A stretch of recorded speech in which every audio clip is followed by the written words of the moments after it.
ওয়ালাইকুম আসসালাম, বসুন।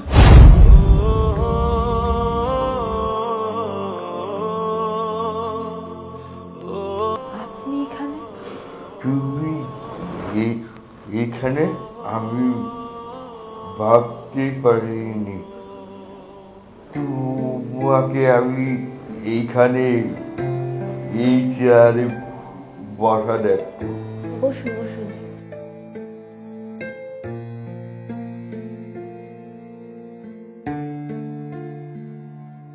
আমি গত মাসে কার্যনির্বাহী ডিসি হিসেবে এই জন্য জয়েন হয়েছি, কিন্তু আপনার এই অবস্থা কি করে হলো? পাপ পাপ পাপের শাস্তি।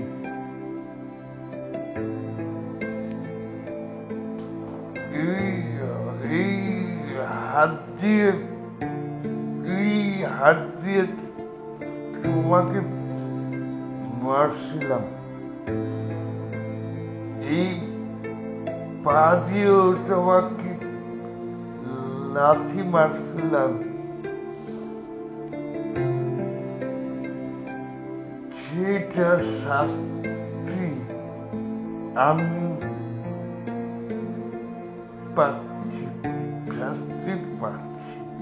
এখন আর এসব কথা বলে কি হবে বলেন?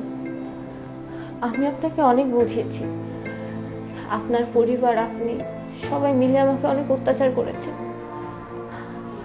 আমি তো শুধু পড়ালেখাটা করতে চেয়েছিলাম, যেন আমি আমার স্বপ্নটা পূরণ করতে পারি, কিন্তু আপনারা তাও করতে দেননি আমাকে। আপনারা কি মনে করতেন? আপনারা মনে করতেন যে আমি ভার্সিটিতে চলে গেলে অনেক খারাপ হয়ে যাব, কিন্তু কই, আমি তো খারাপ হইনি। আমি আমার লক্ষ্যে ঠিকই পৌঁছে গেছি। আপনার পরিবারের সবাই আমাকে কত অত্যাচার করত, এমনকি আপনি আমাকে অনেক অত্যাচার করেছেন, কিন্তু আমি আপনার কাছে কখনোই ডিভোর্স চাইনি। আমি আপনার পায়ে ধরে কান্নাকাটি করেছি যে আমাকে ডিভোর্সটা দিয়েন না, তারপরে আপনি ডিভোর্স দিয়ে দিয়েছেন।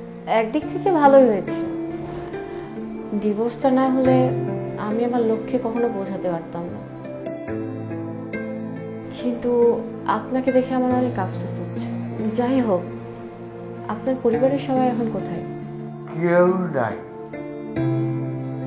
আমার টাকা নাই,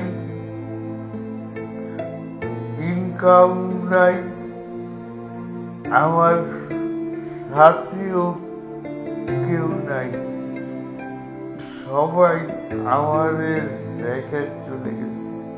এটাই পৃথিবী নিয়ম। যখন একটা মানুষের কাছে টাকার ক্ষমতা দুটোই থাকে, তখন তার সাথে মানুষজনের অভাব হয়, কিন্তু যখন তার সাথে দুটোর কিছুই থাকে না, তখন সে পিছনে ফিরে কাউকে পায় না।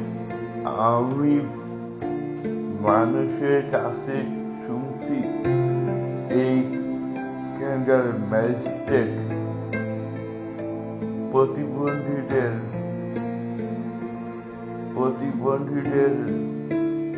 সাহায্য করে, তাই সাহায্যের জন্য একটা কার্ড করতে আসি। প্রতি মাসে মাসে টাকা দেবে, তাই আসছি। আমাকে একটা কার্ড করে দিবা? ঠিক আছে, আমি দেখছি, কোনো সমস্যা নেই। আপনি শুধু আপনার 3 কপি ছবি নিয়ে আসবেন। আপনি মনে হয় সাথে করে নিয়ে আসেননি, আপনি পরে কাউকে দিয়ে পাঠাই দিন, তাহলেই হবে। আচ্ছা, আমি এখন যাই। ঠিক আছে, আপনি 1 সপ্তাহ পরে কাউকে দিয়ে পাঠিয়ে দিন, আর আপনি সাবধানে চলাফেরা করবেন।